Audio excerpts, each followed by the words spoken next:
Il y a un homme en Égypte qui est très pauvre comme moi. Alors, un ami à lui lui a dit, le bon samaritain va passer. Et puis, un costaud passait là-bas et il a frappé ce, cet homme qui tend la main, alors très fort. Donc, l'homme sur la terre, c'est, il a dit, euh, comment vous appelez-vous? Il a dit, le bon samaritain.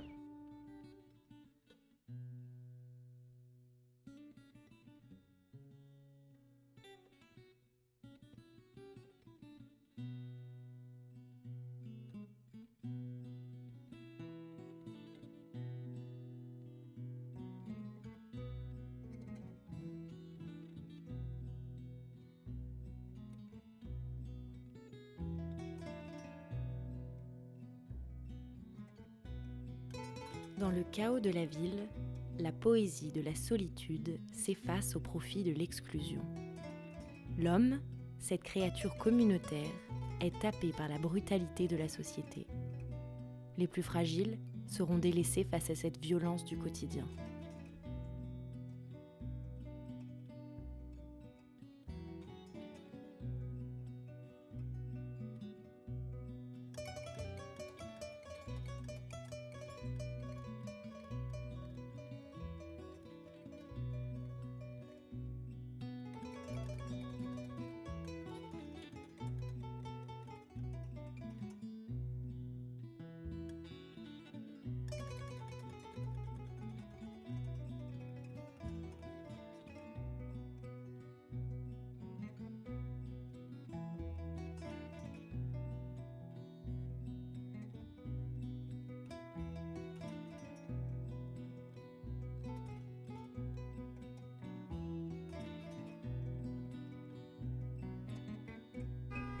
La furie des klaxons. Dans la moiteur de pots d'échappement, au gré d'une chaussée délavée, étrange symphonie que celle jouée par l'homme. Perturbé dans son rapport au temps, il n'en a jamais assez. La course après le temps devient une illusion collective.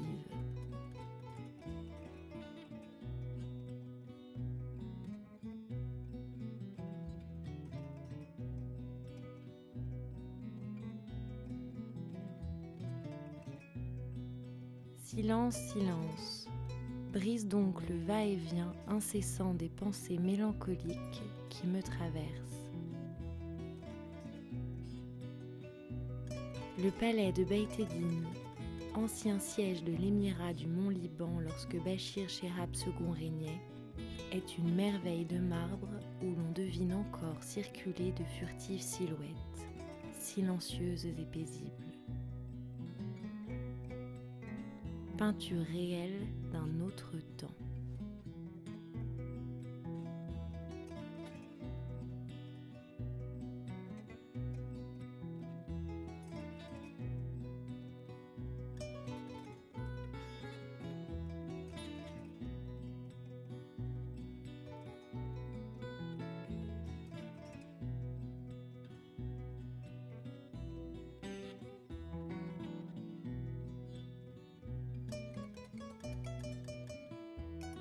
Face à la ville de Koura, perché quelque part entre le ciel et la terre, le monastère de Hamathura abrite, depuis le 5e siècle, une communauté de maronites orthodoxes venus s'abriter de la violence des hommes.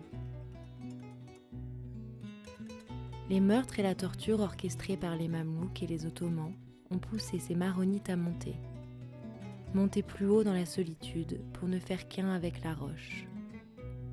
Aujourd'hui, plus personne ne persécute ces orthodoxes. Pourtant, le lien avec Dieu semble conférer à Hamathura une aura qui explique à elle seule l'isolement du monastère. Au plus haut des persécutions, le monastère abritait 200 moines. Ils ne sont aujourd'hui plus qu'une dizaine, travaillant à la restauration de ce diamant architectural. L'atmosphère du monastère nous invite au voyage, d'abord dans le temps, puis avec soi-même.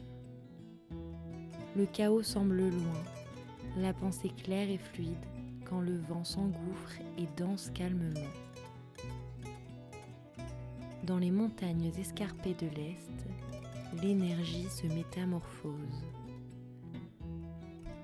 C'est sans aucun doute cette énergie qui a poussé bon nombre d'hommes à s'isoler dans les chemins éloignés de grottes et de sentiers oubliés. Le père Dario Escobar, un Colombien de 85 ans, a choisi la solitude depuis 18 ans. Dans une autonomie quasi totale, Dario consacre son existence à l'étude de l'humain et à la théologie. Dario prie 14 heures par jour et occupe le reste de ses journées dans son potager ou à la lecture de textes anciens. C'est un lieu magique où les oiseaux ne cessent de chanter, formant un orchestre unique auquel vient s'ajouter le bruit de l'eau, s'écrasant contre la roche de l'ermitage. Un olivier pendu dans le vide, les pierres humides et le souffle du vent.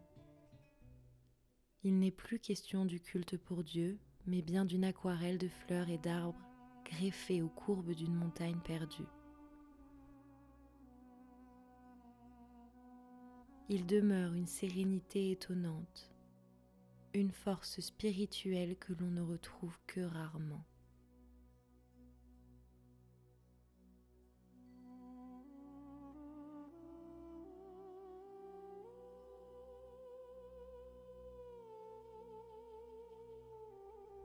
Dans le port d'Elmina, à quelques minutes de Tripoli, c'est une toute autre forme de solitude qui croise notre chemin.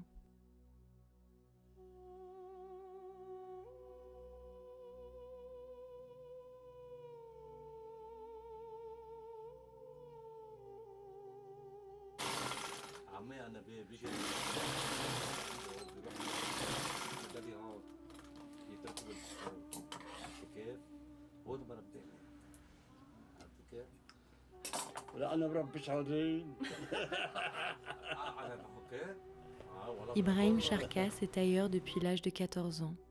Il en a aujourd'hui 87. Dans cet atelier, il s'est construit en tant qu'homme, puis comme père et grand-père. Son lien au travail, celui d'une vie, est la plus belle forme d'expression poétique de l'artisanat. Seul, face à sa machine à coudre et ses rêves, Ibrahim traverse le temps comme une feuille se laisse porter par l'air. Ainsi passe le temps, sans que nous ne mesurions la chance de fouler la terre, de sentir le soleil toucher notre cou et le vent caresser notre peau. Sentir le sol marcher encore, user ses chaussures et poursuivre pour douter. Sommes-nous ou suis-je solitaire, comme une femme solitaire qui dessine pour parler, dans le désert et pour voir devant elle. L'année pourrait être heureuse, un été en barre, et l'hiver la neige est un lit bien fait. Quant au printemps on s'en détache avec des ailes bien formées. Revenu de la mort, revenu de la vie, je passe de juin à décembre par un miroir indifférent, tout au creux de la vue. Comme une femme solitaire, resterai-je ici-bas, aurais-je un jour réponse à tout et réponse à personne.